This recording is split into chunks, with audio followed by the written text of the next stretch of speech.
People in the Finger Lakes should be more cautious than people in other parts of the state, taking more precautions, because it's more likely people you're coming in contact with could be infected. That is just a mathematical fact. Positivity, you have Finger Lakes again, and Mohawk Valley, which was also a problem last week. But again, if you are in those areas of the state, take it seriously. And you should be using more precautions than people in other parts of the state. Downstate New York, we have the Bronx has ticked up, Staten Island still 7%, Manhattan only 3.52. You look at those numbers, you see the difference that behavior makes. Manhattan, you tend to have a higher percent of compliance to precautions. And you see the result in the numbers. They have a lower positivity rate. 2021, we're going to be focusing on controlling COVID and defeating COVID. They're two different functions: control the spread, control the virus, and then put a harpoon in the beast and actually defeat COVID. And we're working on both simultaneously. On controlling COVID, we are seeing the spike that we talked about here, that experts have talked about all across the country.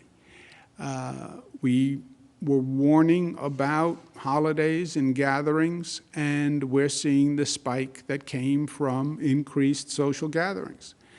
It is a fact.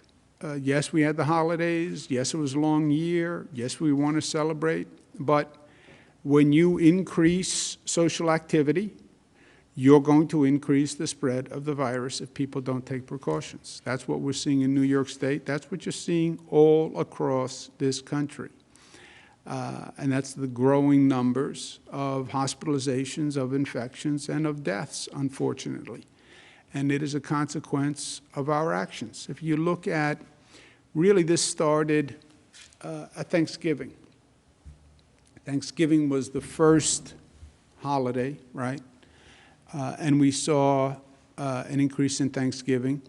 But if you look since Thanksgiving, which really triggers the holiday season, right? That triggered the 37 days I was talking about of the holiday season. The net daily growth went from 135 to 144. Number of people walking into the hospitals went from 699 to 899.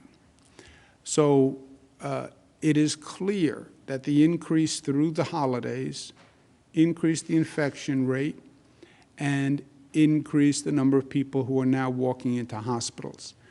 We have the hospital system all across the state being monitored daily, and we're having those hospitals do what they need to do to the greatest extent possible within their capacity to manage the surge, what we call surge and flex.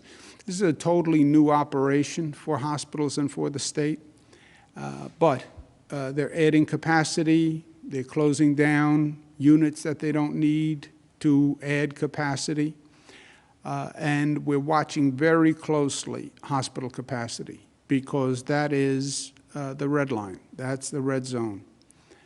You are limited ultimately to your hospital capacity. Right now, no region has less than 30% capacity. If you remember, when any region gets to within striking distance of 15% capacity, that's going to be a red zone closed down for that region.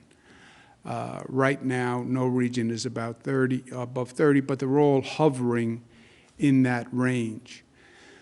North Country obviously has more availability. Southern Tier has more availability because the Southern Tier is an example of a region that had a high infection rate, had a microcluster, and actually turned it around. Good for the Southern Tier.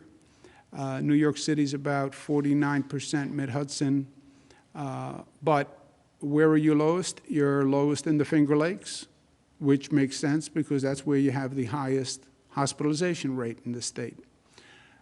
So we know what is going on, and the numbers relate. If you have a high hospitalization rate, you're going to have lower capacity for your hospitals.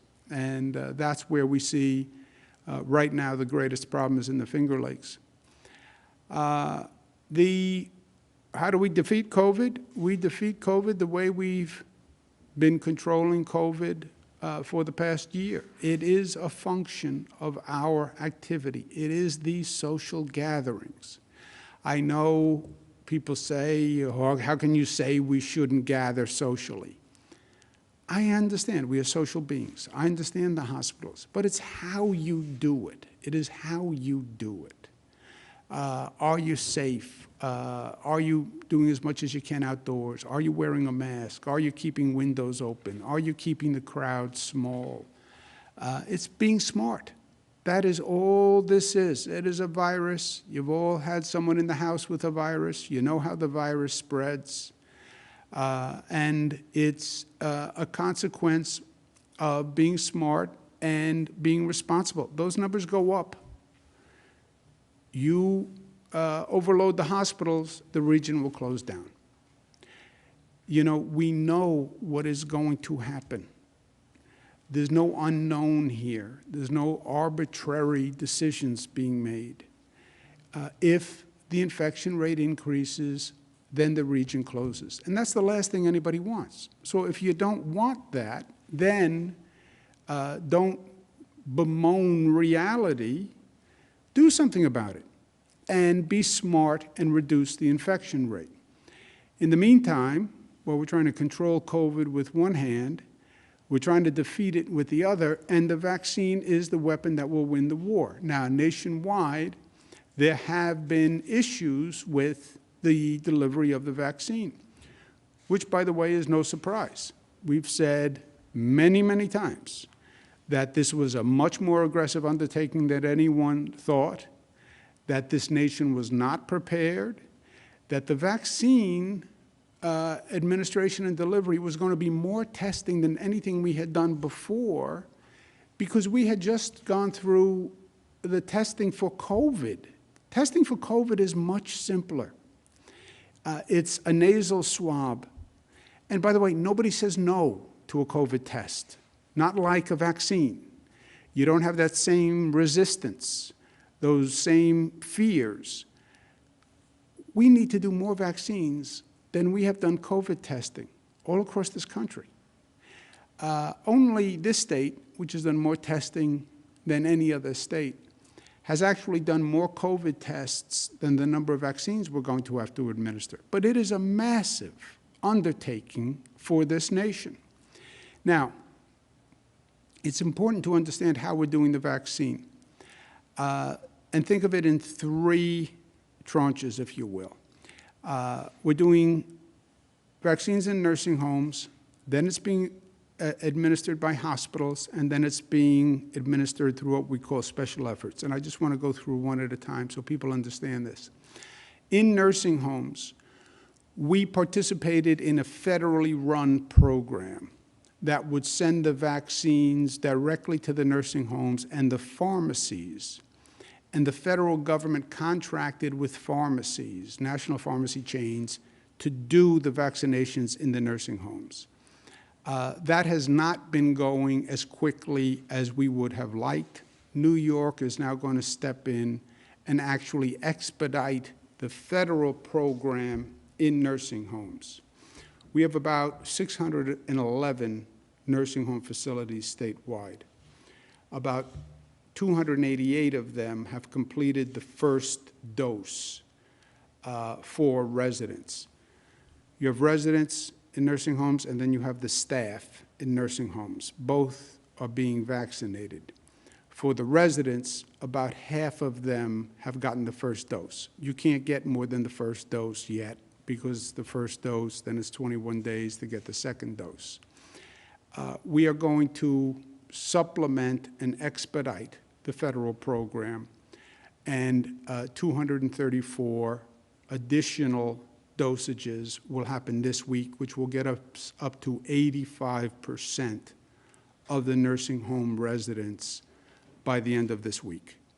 And that would be significant progress on the nursing home residents. That will leave about 15% of the nursing home residents that need to be vaccinated, and we want to get that done over the next 2 weeks.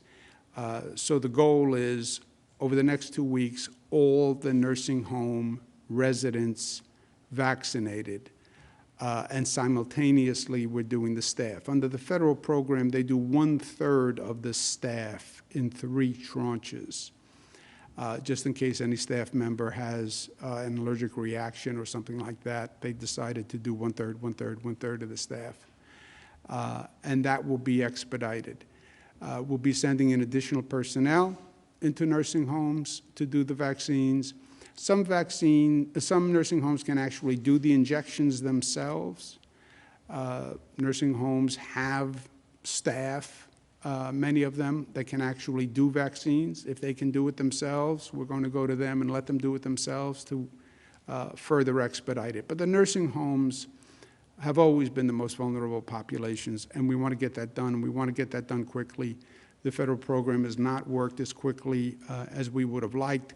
We're going to step in and make it work. That takes us to the hospitals. The hospitals are doing the administration, and that was purposeful. It's also the federal guidance, but it keeps politics out of it. There are 2 types of hospitals in the state of New York. There are public hospitals and there are private hospitals. There were 194 total hospitals in the state. 24 are quote-unquote public hospitals. Public meaning they are managed publicly. And 170 are private hospitals. So clearly the bulk of our healthcare system are our private hospitals. That's been a challenge for us here because these are private hospitals who basically run as private entities. Technically, many of them are not-for-profits, but they effectively are private hospitals. And they've never really been managed as one system before, and we're doing that here. So 24 public and 170 private. The public hospitals are several in upstate New York. SUNY has 6, State University of New York, runs 6 public hospitals. And then we have 11 public hospitals in New York City, which are run by the Health and Hospital Corporation, which is run by the mayor of the city of New York. Westchester County has 2, Nassau County has 1. We need the public officials to manage those public hospitals. As I said, there are 24 of them, and they are in public control. We need those public officials. Here they are, good-looking, all of them, handsome, smiling. I need them to take personal responsibility for their hospitals. This is a management issue of the hospitals. They have to move the vaccine, and they have to move the vaccine faster. The hospitals have been receiving vaccines over the past 3 weeks. Roughly 46% of the total allocation. These are the hospitals that have used the existing allocation the fastest, and those who have used the existing allocation the slowest. I don't mean to embarrass any hospital, but I want them to be held accountable. So what this is saying is the highest performing 10, the lowest performing 10. For example, the highest performing hospital, New York Presbyterian Hospital System, healthcare system, they administered 99% of their allocation. Great. Oswego Hospital, 99%. Richmond University, 93%. Adirondack Medical Center, 87%. Now, in fairness, some of the smaller hospitals It's easier to do a higher percentage when you have a smaller base, obviously, and we understand that. But Northwell Health, 62%. Northwell is the largest hospital system in the state. So it's not just a function of size. It's a function of administrative capacity. We want those vaccines in people's arms. I understand they're private hospitals. I understand that everyone has a job to do. We need them to administer the vaccines faster. These are the highest performing. These are the slowest hospitals. Samaritan Hospital has only administered 15% of the allocation they've received. A.O. Fox, Nassau University, 19%. Montefiore, only 30%. New York City H&H, only 31%. Westchester Medical Center, only 32%. H&H, Westchester, Nassau, those are public hospitals. I need those public officials to step in and manage those systems. You have the allocation. We want it in people's arms as soon as possible. New York State Department of Health sent out a letter yesterday to all hospitals that said if you don't use the allocation by the end of this week, the allocation you've received by the end of this week, you can be fined and you won't receive further allocations. We'll use other hospitals who can administer it better. It also says from the day you receive the allocation, you have 7 days to use that allocation. This is a very serious public health issue. And Department of Health, Commissioner Zucker is very firm about making sure the hospitals step up and deliver here. So any provider who does not use the vaccine could be fined up to $100,000. Going forward, they have to use the allocation within 7 days. Otherwise, they can be removed from future distribution. As you saw, we have almost 200 hospitals. If one hospital isn't performing, we can use other hospitals. And if you're not performing this function, it does raise questions about the operating efficiency of the hospital. So we are very serious about it. Third level of operation is what we're going to be special efforts. Special efforts are efforts that the state is going to do to supplement the pharmacies and the hospitals. The state's going to be establishing drive-throughs for public distribution. We're going to be using public facilities, convention centers, et cetera, field hospitals for distribution. And we're going to be using additional retired personnel, nurses, doctors, pharmacists, et cetera, to staff those facilities. So we want to finish the nursing homes. Hospitals are doing healthcare workers. Hospitals will then be doing members of the general public and essential workers. But the state will also be opening its own distribution effort to accelerate those vaccines. Part of the state's effort will be a special focus on poorer communities where they don't have those pharmacies, they don't have the hospitals, so-called healthcare deserts. And we'll be working with healthcare partners to have basically pop-up vaccination centers where we can transport equipment to a church, to a public housing authority, to a community center, and open up a vaccination center. This has been a priority for New York State. I have said personally that I think this is an issue that has not gotten enough attention or sense of urgency. COVID revealed many ugly things. One of the most ugly to me, blacks died at twice the rate of whites. Hispanic at 1.5 times the rate of whites. Higher infection rate, lower COVID testing rate, more comorbidities. That's not America.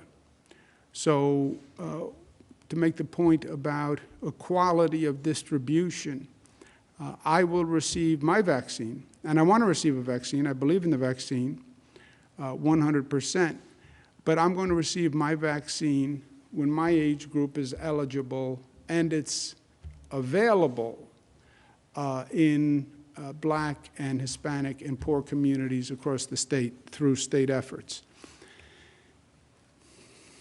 The next groups that are open today for availability, who are now eligible to receive the vaccine, are all doctors, nurses, healthcare staff who come into contact with the public. We're following federal guidance at this point, which is working down the list of what we call 1A, the first priority in vaccinations.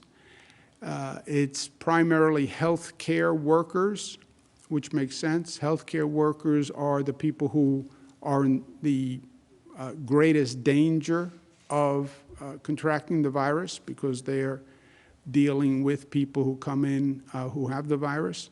Also, if a healthcare worker gets infected, they can infect more people than probably any other worker. You know, if you have a nursing home staff or a nurse or a doctor who's infected, they're dealing with dozens, hundreds of people.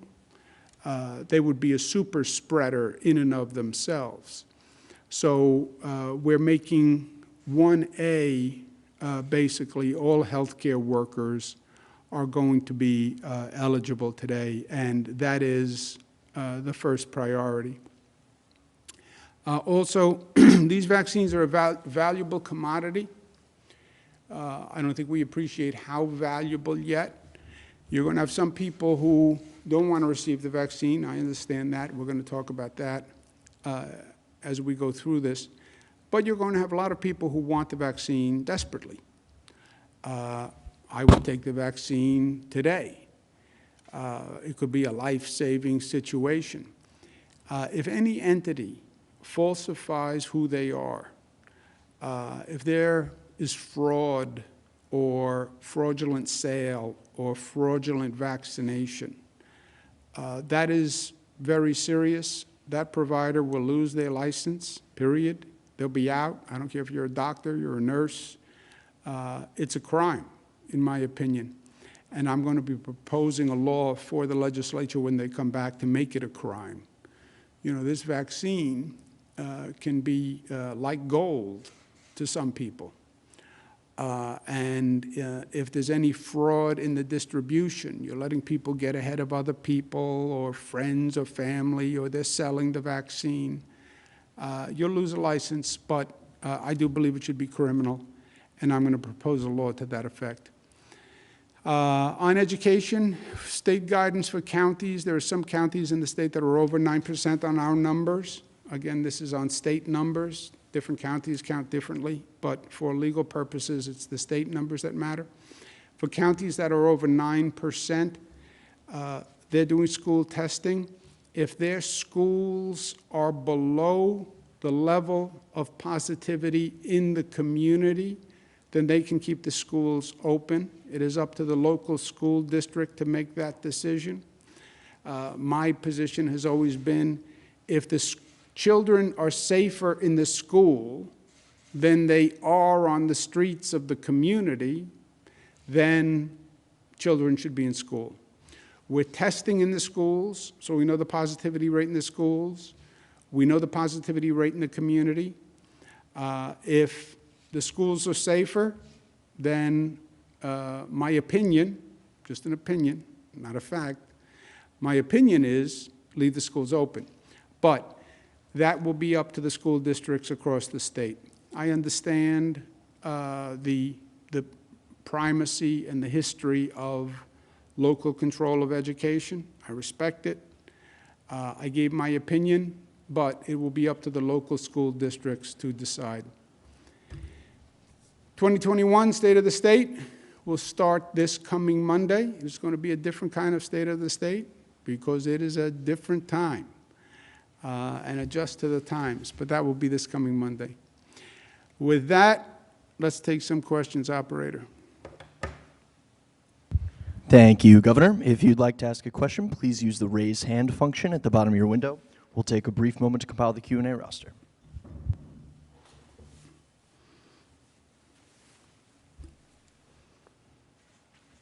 Governor, your first question comes from John Campbell from Gannett. John, your line is now open. Please unmute your microphone.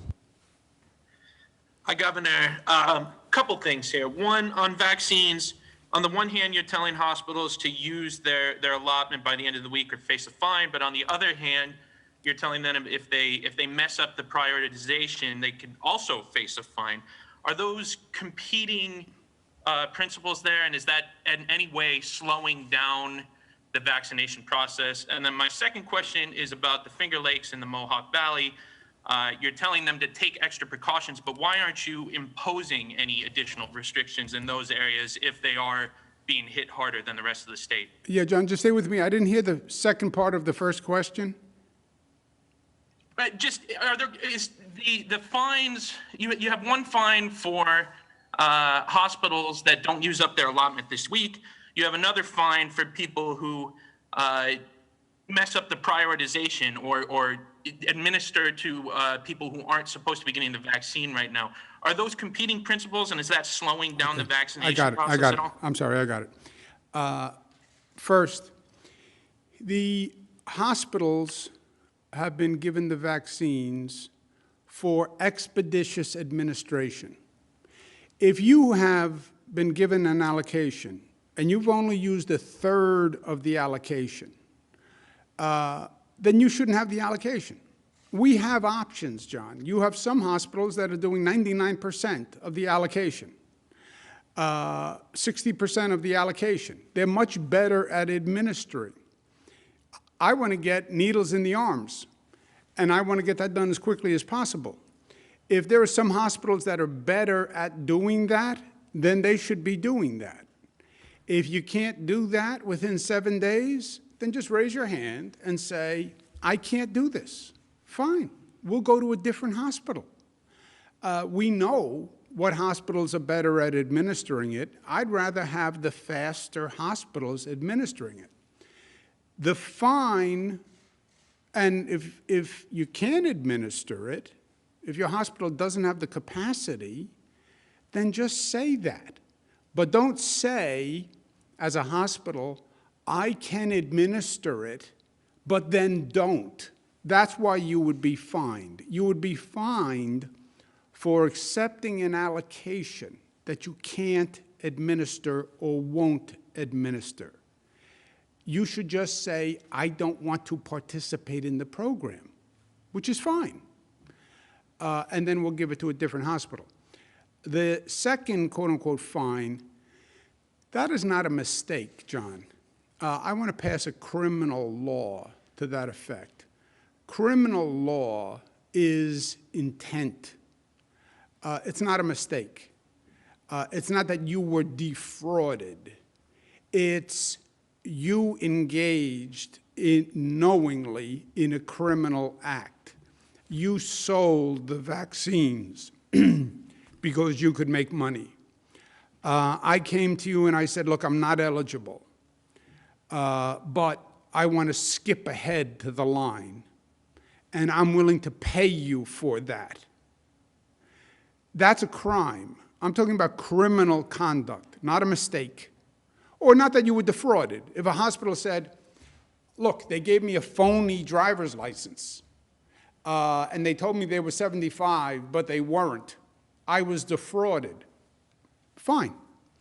I'm talking about the opposite. I'm talking about an affirmative fraud using this vaccine. You will, mark my words, you're going to see fraud in this vaccine. You're going to see people selling the vaccine. We're already investigating cases of fraud, right? It's valuable. It's money. And you will see fraud. And before it even starts, I want to say to people, I understand the possibility of this. And I understand this is a valuable commodity. And by the way, it's going to become more valuable when people say, I really want it and I want to get ahead of the line. So that would be criminal.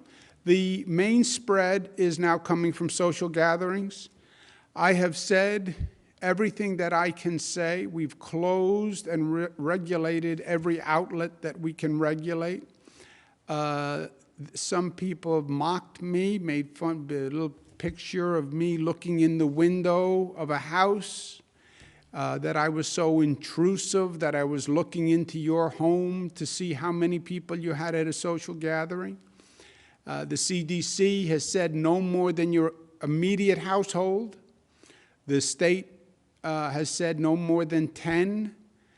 I talk about it every time I'm here, John, but over about 75% of the spread is coming from people's social activities. And everything short of that, we have regulated. The only place to go over that is a hospital capacity becomes problematic, then we go to full shutdown, and that's a red zone. And the Finger Lakes, Mohawk Valley, you see that number 30%? Availability, if that infection rate does not come down, you will see the hospital capacity diminishing, and then you will see the region shut down. That number keeps going up at that level. You will see the hospital capacity number come down. You will see the region shut down. That is what they are looking at. It is math. You can predict the future here because it's just the extrapolation of an equation. You continue at that hospitalization rate, you will reduce the hospital capacity, and you will go to a red zone. That's what the Finger Lakes and Mohawk Valley are looking at. Next question, operator. Governor, your next question comes from Morgan Mackay from Spectrum News. Morgan, your line is now open. Please unmute your microphone. Hiya, Morgan. Governor, how are you? Good morning. I was wondering, what's the refusal rate right now with the vaccine among healthcare workers and nursing home residents and staff? And do you know how many people have refused right now to take the vaccine? We don't know. I'll ask Dr. Zucker and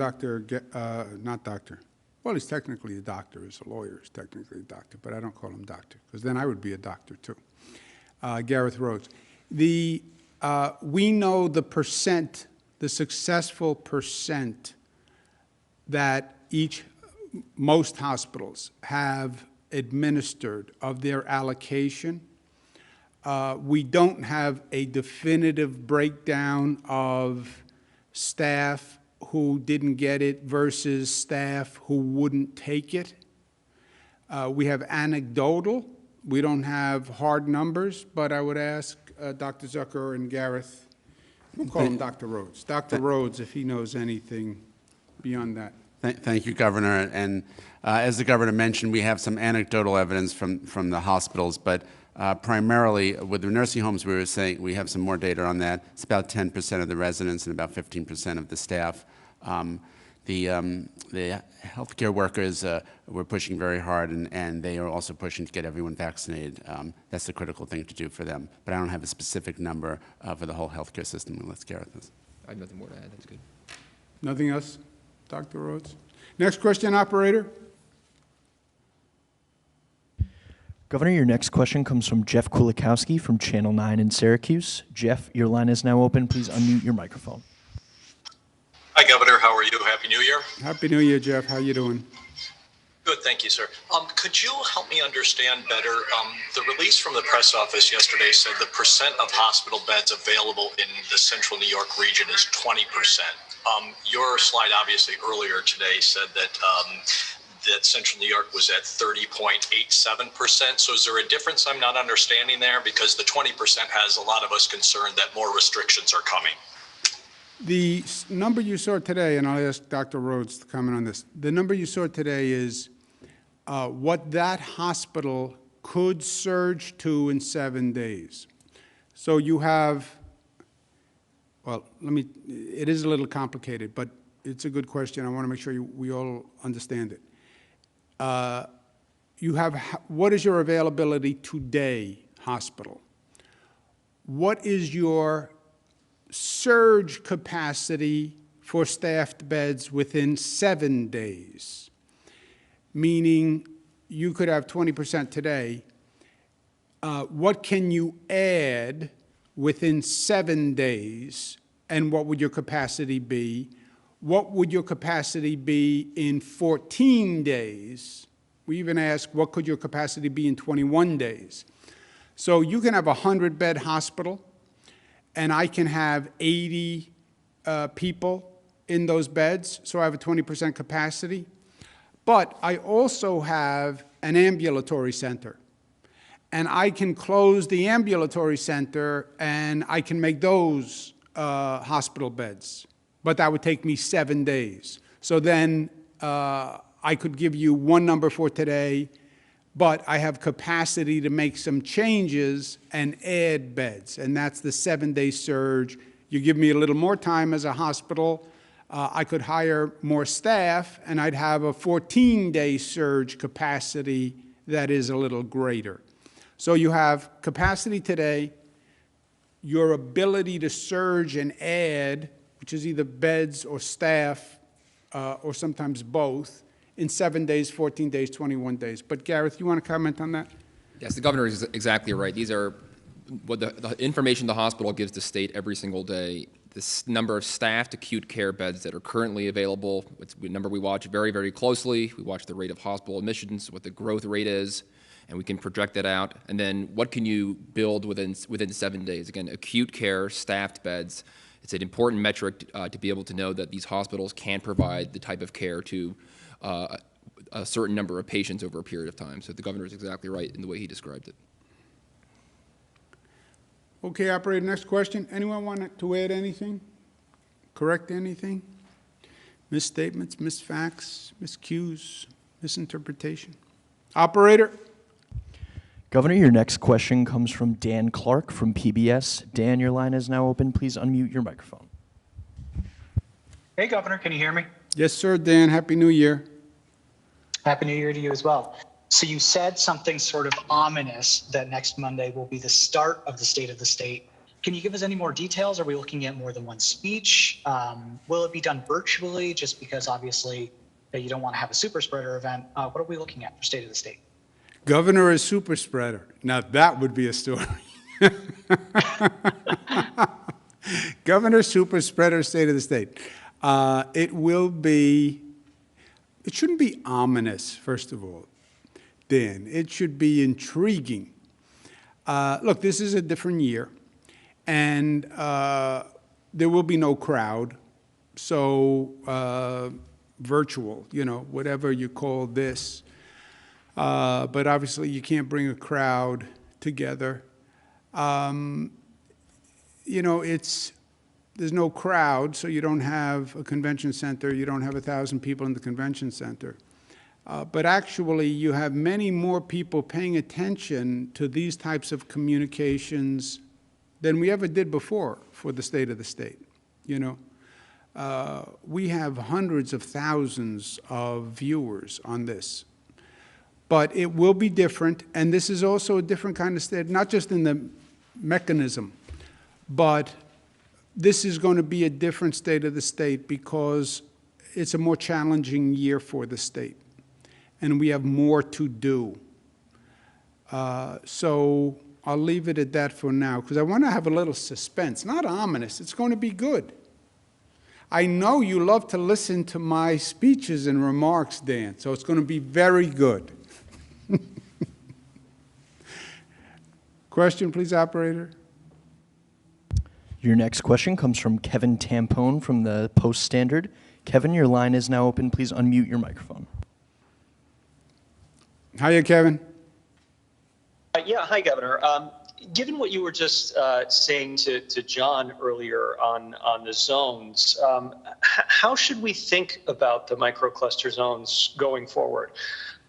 There hasn't really been much change over the last couple of weeks, either in terms of taking zones away or shrinking them or adding new ones. I know here in Syracuse, we're hearing from a lot of restaurant owners and other business owners that are affected by the restrictions that are sort of wondering where things are going, when things might be lifted or whether more restrictions are coming. I guess I'm just curious for an update on how we should think about that. at the moment? Well, Kevin, think about it this way. The question one, reduce restrictions. To reduce restrictions, you would have to see a reduced rate. Why would you reduce restrictions when you see the rate increasing? What you're seeing is, despite the restrictions, the rate is increasing. Experts will tell you, and I believe, without the restrictions, it would be increasing faster. If the rate continues to increase, you're going to run into a hospital capacity issue. That is a function of math.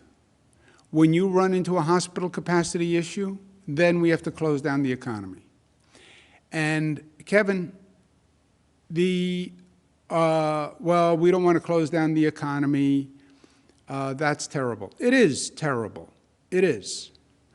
And yes, that is a last resort.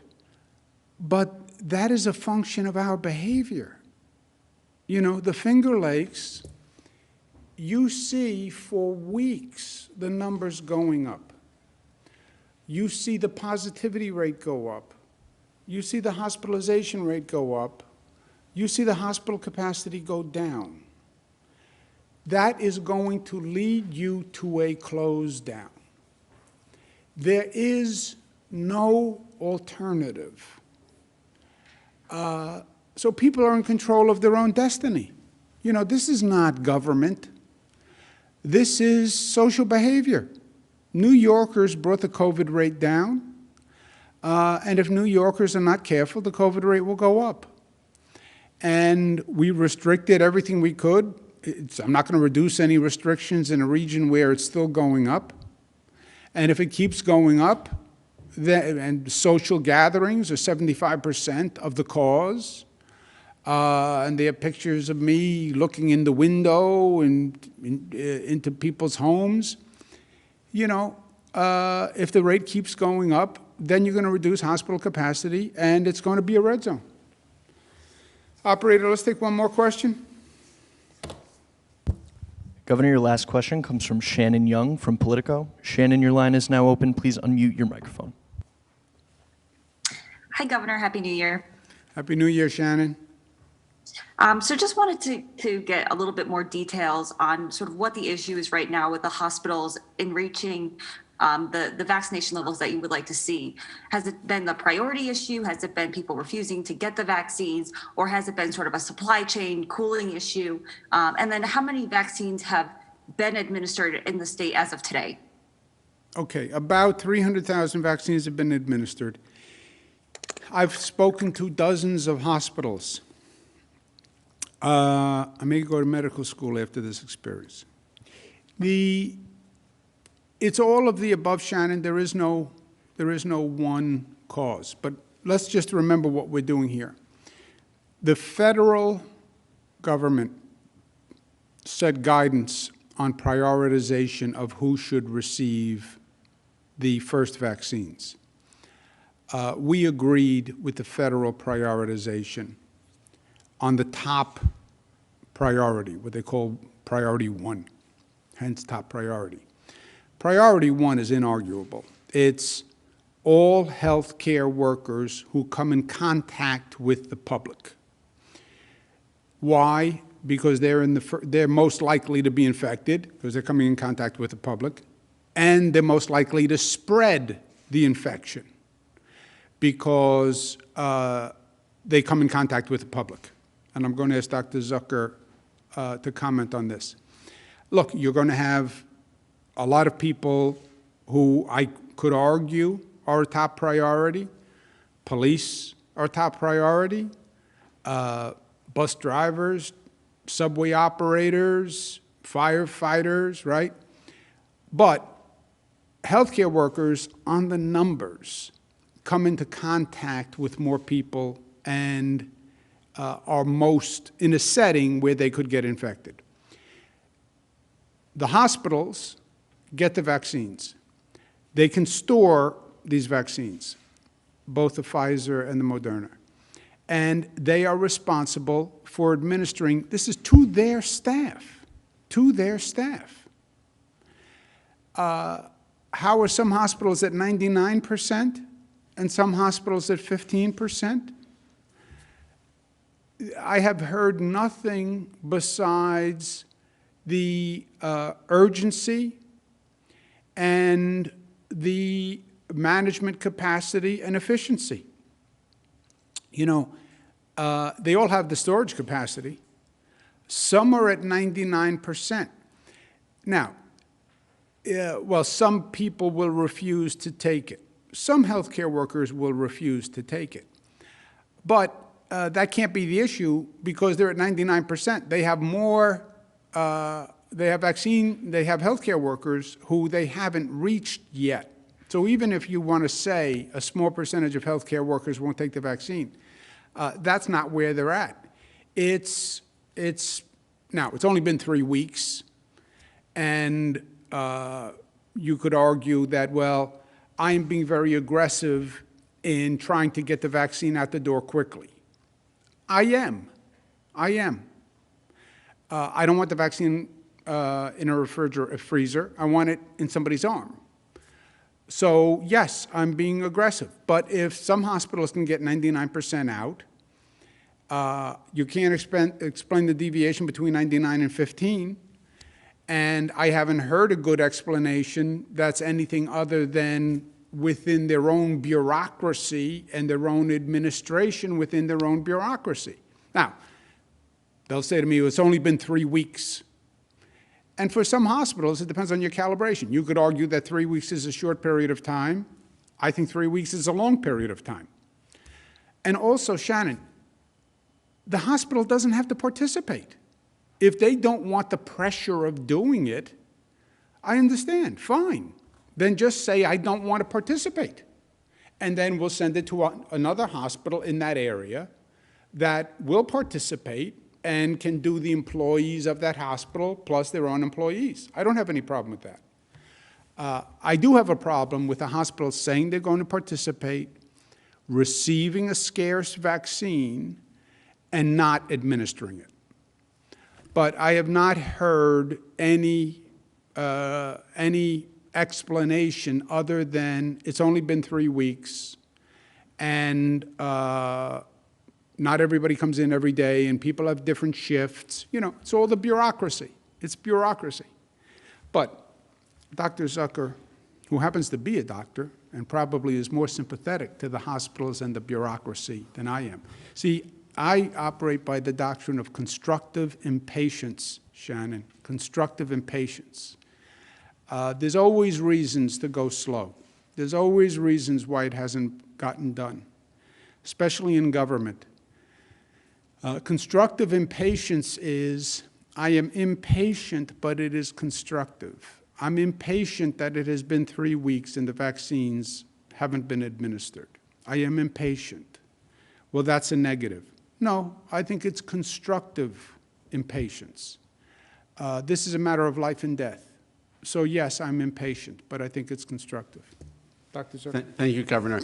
So I think part of this also is a sense of urgency, as the Governor mentioned. The hospitals that are sitting at 99%, there's a sense of urgency within the hospital to move things forward. And having worked in hospitals, when you feel there's a priority, you push and you move it forward.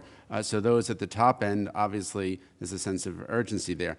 On the other end of the spectrum, if you look, there's the 15%, there's the 32%, 31%. So, for example, in the H&H system, you have the mayor runs the H&H system, the health and hospitals system. So they have 23,000 eligible employees. 12,000 of them have been vaccinated.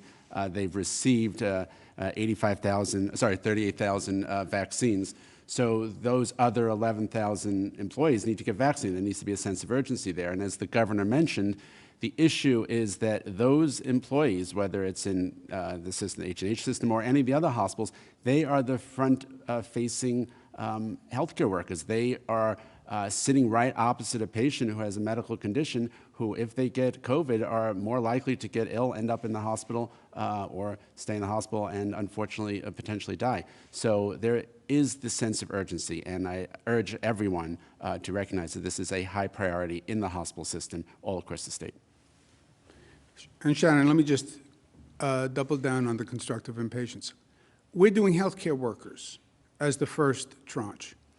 First, we want those healthcare workers vaccinated for their safety and the safety of the public. If you are a nurse who is doing COVID testing, nasal swabs, if you are infected, you could come in contact with hundreds of people in one day. They have the greatest probability of being a super spreader. So yes, constructive impatient to protect the healthcare worker and to protect the public who the healthcare worker is dealing with. That's why healthcare workers are the first priority. And constructive impatience because we want to get through the healthcare workers so we can get to the next tranche, which are the police and the bus drivers and the train operators and people with comorbidities and older people who are most vulnerable. We have to get down that list to get to people who are very vulnerable today. So yes, constructive impatience. Thank you very much.